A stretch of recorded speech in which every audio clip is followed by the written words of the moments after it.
I spent hours in my head, going through all that I said, and I play it. Hey guys, and thank you so much for watching today's video. In this video I'm gonna show you a makeup look that I was wearing on a birthday party from a friend of mine. This is my favorite go-to makeup look and I just hope you guys are gonna enjoy. Also, I'm not wearing any lashes in today's video, which is kind of rare. I always wear fake lashes in my videos, so that's kind of unusual. But the first thing I'm gonna do, which I do in every video, is priming my eyelids, and I'm using my all-time favorite primer, which is by MAC Cosmetics. It's their Paint Pot in the color Soft Ochre. I'm applying this with a Sigma Beauty P84 brush all over the eyelid, and this is gonna make sure that the eyeshadow will stay in place all day. And I had a party and we went out later that night, so my makeup had to be staying in place all day. Now for today's look, I'm going in with the Jaclyn Hill and Morphe palette, which is one of my favorite palettes. And I'm gonna start with this warm orangey brown color, which is the perfect shade to use as a transition color. So I'm blending this all the way in my crease, going from the inner corner to the outer corner using a Sigma Beauty E40 brush, which is one of my favorite brushes to blend the crease. So I'm just blending all the way from the inner corner to the outer corner, just sweeping my brush back and forth until I find that there's like enough product in the crease. So before you go in with any eyeshadow, you always want to go in with a transition shade first, which is kind of like a light color. And for example, if I would create a smoky blue eye look, I would first go in with a light blue color and then darken it up with darker shades. So for today, I'm going in with brown colors. So I first make sure to go in with a light brown shade to create like a really nice transition in the crease area, and this is just gonna make everything look so much better. It's just gonna give you that gradient, which is gonna make the eye look really nicely blended out.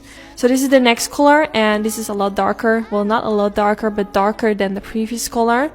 And that's what I meant, like this was like the main color which I wanted to use for the crease. So because of that, I first had to go in with a lighter shade, which kind of looks similar but just lighter. And this way you will see that shade like right above this color which I'm using right now. And that's kind of what creates that nice transition, and that's also what is gonna make it look nicely blended out. If I would only go in with the shade which I applied right now, it wouldn't look as nicely blended out as if I would have used like the shade we used at the beginning. It's kind of hard to explain, but I really hope that makes sense. So now I'm going in with this shade, which has more of a reddish undertone. It's a really beautiful warm reddish brown color. It's just super pretty, and I'm kind of doing the same as I did with the previous color, kind of pressing it at the outer V and also softly blending it all the way in the crease area. I'm not using too much of this shade. I'm just kind of darkening up the crease area, but not too much. I just wanted to give the whole crease more of that reddish undertone. And then I went in with the first blending brush, which was the E40, and just blending over the crease to make sure that the shades that I used kind of mix together and just really blend into each other so that there's no harsh lines. So I just repeat that until I'm like satisfied with how it's looking. And then I went in with this rose gold shade. I'm using my finger to apply this. It's just a really pretty rose gold color, not too dramatic, but it has a really beautiful sheen. If you find this color too light, the palette that I'm using also has some darker colors, so you can definitely give your own twist to this look and use a different kind of shimmery color. But I haven't used this shade before and I wanted to kind of experiment today, so I decided to go in with this shade, and I wasn't disappointed. Now I'm going in with this Stila Glitter and Glow in the color Dolish. Such a beautiful color, and it really suits with the eyeshadow I just applied. This one also looks kind of rose golden. It's kind of similar, but obviously the Glitter and Glow liquid eyeshadow has more of a intenser shimmer. So I'm using it like on top of that, and you can see it's a lot more intense, but it just has the same undertone. What you could also do is make your brush wet and use that color from the Jaclyn Hill and Morphe palette, and that way it will also look more metallic. If you don't have the Glitter and Glow, which I use right now, you can use that technique to kind of get the same result.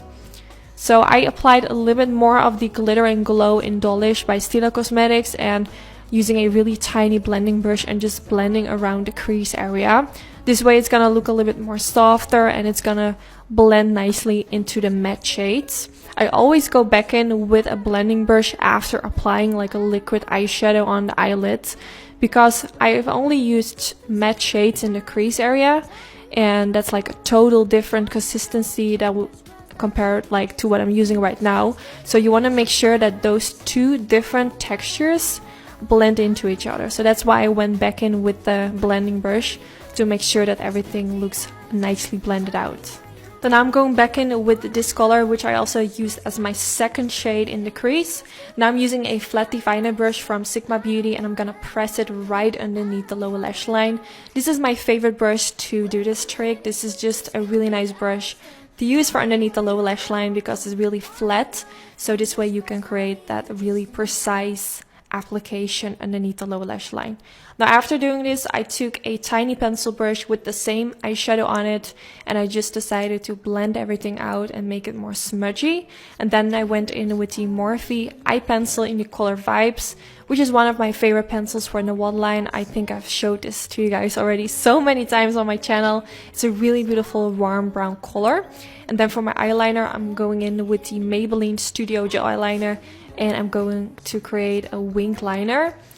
I personally think that a wing liner suits best with my eyes. I always feel like when I do a winged liner, for some reason I feel like my makeup in general just looks better. I just think it kind of complements my face. I don't always feel like doing a winged liner. When I'm lazy, I kind of skip it. But I do think a winged liner looks best on me. And for this party where I went to, of course I wanted to look as my best, so that's why I went for a winged liner. Now if you don't like wearing a winged liner, or you have hooded eyes, or you don't know how to create a winged liner, or you just don't feel comfortable wearing a winged liner, you don't have to do this if you're recreating this look. You can skip this part. You can go for no eyeliner or only a simple line above the lash line and skip the winged liner. Or you can do like a smudgy liner above the lash line using some black eyeshadow, which the palette also has. You can give your own twist to it. You don't have to do every step.